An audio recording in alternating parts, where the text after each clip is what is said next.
এদেশে কোনো সন্তান যদি জন্মগ্রহণ করে এবং কন্টিনিউয়াসলি ৭ বছর থাকে, অথবা এদেশে জন্মগ্রহণ না করেও যদি মা বাবার সাথে এদেশে আসে এবং ৭ বছর যদি কন্টিনিউয়াস থাকে, তাহলে সেই সন্তান ৭ বছর পুরো হওয়ার পর 7 ইয়ার্স রুলে লিভ টু রিমেনের জন্য আবেদন করতে পারবে। যদি আবেদন সাকসেসফুল হয়, তাকে ২.৫ বছরের লিভ দেওয়া হবে। ২.৫ বছর করে টোটাল 10 ইয়ার্স পরে ইনডেফিনিট লিভ পাবে।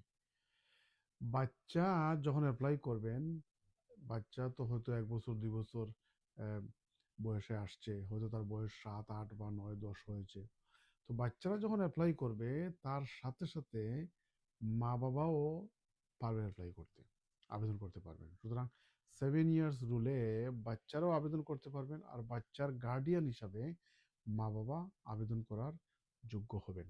সুতরাং এটা একটা ভালো সুন্দর সিস্টেম। ইমিগ্রেশন রুলের ভিতরে 7 ইয়ার্স রুল যাকে বলে, এর মাধ্যমে চিলড্রেন বা ছেলে মেয়ে বা বাচ্চারা তারা আবেদন করতে পারবেন, এবং তাদের সাথে গার্ডিয়ান হিসাবে মা অথবা বাপ অথবা মা বাপ একসাথে থাকলে তারা আবেদন করতে পারবেন বাচ্চাদের গার্ডিয়ান হিসাবে।